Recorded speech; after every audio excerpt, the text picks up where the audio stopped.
Hello, everyone. It's the interview queen, Alicia Atout here, and it is my pleasure to welcome you all to my interview with Myles Erlick. Hello. Hey there, what's up? How are you, Myles? I'm good, I'm good. How you doing? I'm doing really well, trying to stay sane through all of this Yeah, craziness, but exactly. hanging in there. How are you holding up? I hear you. It's been tough, but the same, staying sane and doing what you can and trying to stay safe and stay healthy.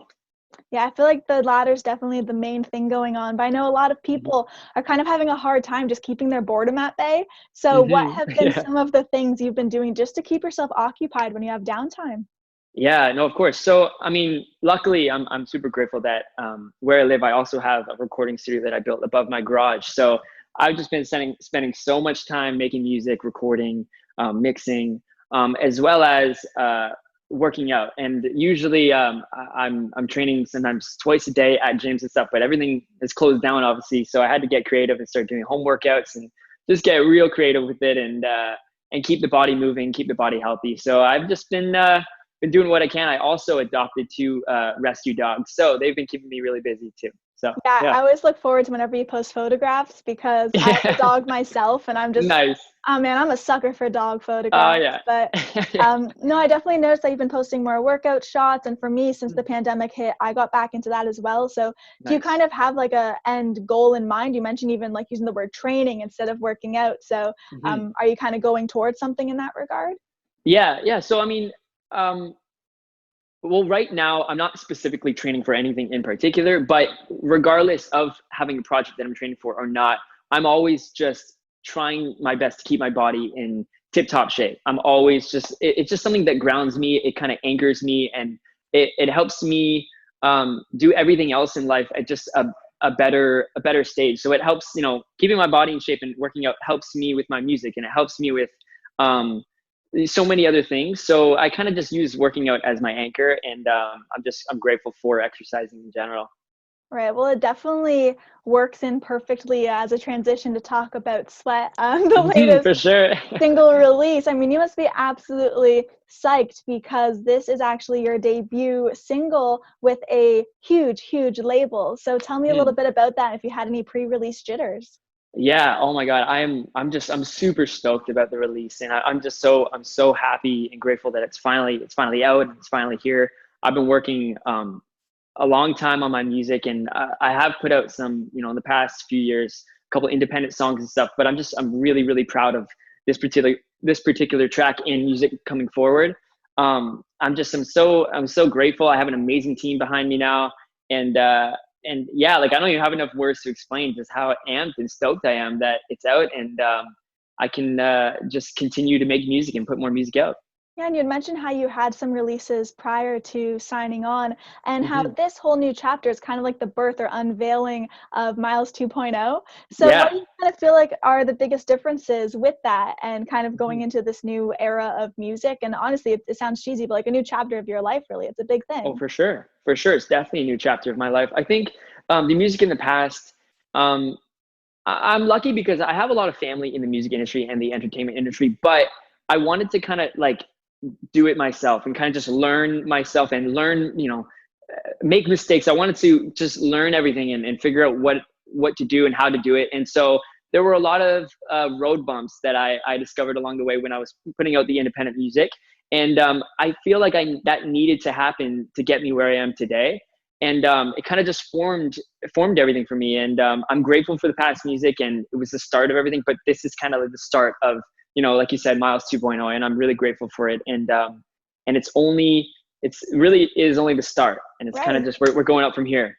No, that's amazing to hear. Congratulations on that, because I can't Thank you. imagine, of course, how exciting it must be. And a part of this hmm whole release and launch was also the music video for Sweat. hmm And we were talking about working out and being in the gym and home workouts, but this actually sees you back in the gym. hmm So it just looked like a super fun music video to film. I mean, like you were It in was. people that you love, and you Yeah. also obviously were flipping around. Like it just looked like a blast. Yeah. Kind of It was. take us behind the scenes there.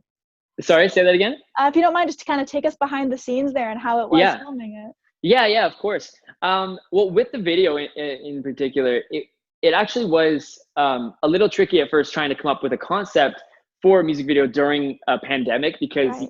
there's only so much that you can really do. But we were thinking for a long time, and then my girlfriend and I were talking. We were like, you know, why don't we try and just like pull everything back and just do what we usually do on a daily basis, which is train and work out and go to gym. And we're like, let's make that the music video and show everybody what we actually do in the gym. And we didn't really think about that, but it kind of just started forming, and then we kind of just went with the flow. There really wasn't like a structure to the video. We were like, we just got in the gym, we just did what we usually do, and it really turned out pretty special. Yeah, it seemed like it was kind of an effortless transition and concept, as simple as it is. Sometimes things happen to turn out the best. So it's great that it actually came to fruition in such an awesome way and had a good end product. For sure, yeah. On my site, I not only interview musicians like yourself, but also actually wrestlers and bodybuilders. So I was curious if you could kind of have an in-ring persona. If we were to see Myles get in there and kind of attack on people, what do you kind of think that persona or gimmick might be? That's a good one. I feel like it would be a mix of good and bad. You know, like right in the middle, there's, you know, like I'm the good guy, but I also have an edgy side to it. So I feel like right in the middle is where I think I would lay. Yeah, I think that's a good question though. I really think about that more, but I would say right there in the middle. So we never know when you come down to the ring if it's going to be a good day or a bad day. That's right. Yeah. Music's, of course, been such a huge part of your life for such a long time. And I know that the first concert you ever went to was when you were 8 years old and you saw Kiss, who are hands down one of like the best live bands I've ever seen. Oh my God, yeah. Did it like blow your mind being that young and such a massive stage there at the moment? And like, did that kind of play into inspiration a little bit too, to eventually get up on there yourself? Oh, for sure it did. For sure. I'm lucky because I grew up in a very musical home, and my family was so supportive of like the music and dance, and they raised me on really, really good music. And my grandmother actually taught me classical piano. But my dad introduced me to the band Kiss like when I was super, super young, and then they were finally coming into town touring, and my dad was like, "We're going to see Kiss. I was so excited." Awesome. And watching the show, it not only was I watching my favorite rock band, but it definitely sparked like an inspiration for me. And I was like, you know, I want to do that. I want to do that one day. And so it definitely was kind of that first spark for me. Yeah, I can completely understand why, because they're just so kinetic when they're on stage. And I saw them last summer. Powerful. Oh my gosh, it's incredible. Like, it takes you away. I was in Finland last summer for a job, and I saw them, and like literally it's not just here because of the interview. I literally like look at it all the time because it makes me happy, but like right there is a photo where I met them, and it just like blew my mind because I could just imagine that being passed on, just being like, I want to do that, you know? That cool guy on stage. Yeah. Well, something I discovered about you is that you have a little secret obsession, and that happens to be Kung Fu. So during this time in quarantine. That's so funny. Yeah, it is. This time in quarantine, have you been able to kind of chill out and watch some of those classic old school, like really awesome films? Oh yeah. I mean, I'm a huge, that's so funny you brought that up. I love Kung Fu and like Shaolin monks and everything. It's always been like a big, like, I don't know. They've also just like inspired me too. Like from really young, like I always like loved it and thought it was so cool. I watched Bruce Lee movies, and I watched, I'm a big fan of the Ip Man movies. And I always like when I was super young, I was like, I want to go to like China and train in the temples of like the Shaolin monks for like a few hours. Like I've always wanted to do that, and maybe one day in my life I will. But I just love martial arts in general, and that's why a lot of my tricks come from studying those. A lot of their power tricks and everything, and that's why I like to incorporate that into like my dancing and stuff, is the martial art tricking. But yeah, I've always just been a big fan of Kung Fu and stuff, and I love watching those movies. So yeah, I grew up on them, watching them with my dad. So when I randomly came across that doing some digging, I was like, I have to bring that up, because for sure.